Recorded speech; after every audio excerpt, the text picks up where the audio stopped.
भारत और चीन के बीच पूर्वी लद्दाख में वास्तविक नियंत्रण रेखा पर एक महत्वपूर्ण समझौता हुआ है। मीडिया रिपोर्ट के मुताबिक गतिरोध वाले दो बिंदुओं देवशांग और डेमचोक में सैनिकों की वापसी हो गई है और जल्द ही इन टकराव बिंदुओं पर गश्त शुरू कर दी जाएगी। वहीं समाचार एजेंसी एनआई के मुताबिक भारत और चीन ने गुरुवार को दिवाली के मौके पर वास्तविक नियंत्रण रेखा पर कई सीमा बिंदुओं पर मिठाइयों का आदान प्रदान किया। भारत में चीन के राजदूत जू फेईहोंग ने कोलकाता में merchant chamber of commerce and industry के एक कार्यक्रम में कहा कि चीन और भारत संबंधों की एक नई शुरुआत कर रहे हैं और दोनों के सामने नए विकास के अवसर है। उन्होंने कहा कि चीन द्विपक्षीय आर्थिक और व्यापार सहयोग को एक नई ऊंचाई पर ले जाने के लिए भारत के साथ काम करने के लिए तैयार है। वहीं समाचार एजेंसी पीटीआई के अनुसार एक सवाल के जवाब में चीनी राजदूत ने कहा कि इस समझौते के बाद से भविष्य में संबंध मजबूती से आगे बढ़ेंगे। साल 2020 में पूर्वी लद्दाख के गलवान में दोनों देशों के सैनिकों के बीच हिंसक झड़प हुई थी। इस झड़प में 20 भारतीय सैनिकों के साथ कई चीनी सैनिक मारे गए थे। तब से दोनों देशों के बीच तनाव चरम पर पहुंच गया था। सवाल यह है कि आखिर इस समझौते के मायने क्या है? क्या भारत और चीन के संबंध फिर से पटरी पर लौट गए हैं?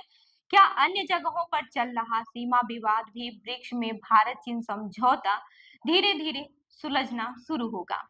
अब बात करते हैं ब्रिक्स में भारत चीन समझौते पर। कुछ दिन पहले 21 अक्टूबर को भारत और चीन सैनिकों की वापसी और गश्त शुरू करने को लेकर एक समझौते पर पहुंचे थे। रूस के कजान में हुए ब्रिक्स सम्मेलन में शामिल होने के लिए पीएम मोदी के रवाना होने से पहले ही भारतीय विदेश सचिव विक्रम मिश्री ने इस समझौते की घोषणा की थी। ब्रिक्स सम्मेलन में प्रधानमंत्री नरेंद्र मोदी और चीन के राष्ट्रपति शी जिनपिंग ने इस ऐतिहासिक समझौते का समर्थन करने के लिए बैठक भी की थी। वहीं 5 साल बाद दोनों नेताओं ने आमने सामने बैठकर बात की थी और इस बैठक को लेकर दिल्ली में मौजूदा रूसी राजदूत डेनिस अलिपोव का कहना था कि शिखर सम्मेलन ने दो प्रमुख शक्तियों के बीच सहयोगों को बढ़ाया है। भारतीय विदेश मंत्री डॉक्टर एस जयशंकर का कहना था कि इस समझौते से दोनों देशों के बीच सीमा पर साल 2020 से पहले की स्थिति बहाल हो जाएगी।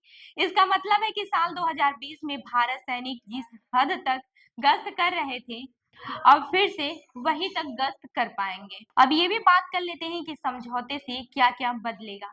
लद्दाख के साथ-साथ सिक्किम और अरुणाचल प्रदेश के कई इलाकों पर चीन अपना दावा करता है, लेकिन अभी जो समझौता हुआ है वह सिर्फ लद्दाख के लिए हुआ है। वहीं रक्षा विशेषज्ञ air commodore doctor Ashwinder Singh Bahl सेनानिवृत्त कहते हैं कि 2020 में गलवान घाटी में हुई हिंसक झड़प के बाद से तनाव बहुत बढ़ गया था, लेकिन साल 2022 में भारत और चीन के गलवान और पेंगोंग झील मामले को सुलझा लिया था। वे कहते हैं कि देवसांग और डेमचोक भारत के लिए बहुत महत्वपूर्ण है। देवसांग 900 वर्ग किलोमीटर का है, प्लेग एरिया है, वहां टैंकों का इस्तेमाल किया जा सकता है। भारत ऐसा कर भी चुका है। उसके पास भारत की दौलत बेग ओल्डी एयर स्ट्रिप है, जहां पर हम फाइटर जेट से लेकर ट्रांसपोर्ट विमान लैंड कर चुके हैं। ऐसे में वहां शांति बहाल होना एक ऐतिहासिक कदम है। बहल आगे कहते हैं कि मई 2020 से पहले भारत के सैनिक पॉइंट 10, 11, 11A, 12 और 13 वाई जंक्शन तक आराम से जा सकते थे और पेट्रोलिंग भी कर सकते थे, लेकिन बाद में चीन ने कब्जा कर लिया और वहां पर टेम्परेरी स्ट्रक्चर बना दिया। लेकिन अब समझौते के बाद से हम फिर से पेट्रोलिंग कर पाएंगे। वहीं दोनों देशों के बीच हुए एग्रीमेंट को समझाते हुए बहल कहते हैं कि अब देवसांग और डेमचोक में भारत और चीन की दोनों सेनाएं जा सकती हैं, लेकिन सैनिकों की संख्या सीमित है। ये संख्या 15 से 20 के बीच है। इसके अलावा एक दूसरे को बताकर पेट्रोलिंग की जाएगी, जिससे विवाद की स्थिति पैदा नहीं होगी।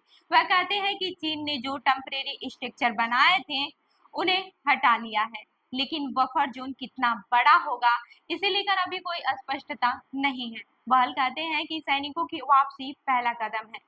इसके बाद से सीमा सैनिकों को हटाना यानी कि डिमिलिटाइजेशन और डीएस्केलेशन होना अभी बाकी है। ऐसा होने पर भारत अपने सैनिकों को आराम दे पाएगा और उनकी ट्रेनिंग अच्छे से हो पाएगी, क्योंकि हर समय सैनिकों को अलर्ट मोड में रखा जा सकता है। तो इस खबर पर क्या है आपकी राय, हमें जरूर बताएं। मैं हूँ रूबी, आपके साथ।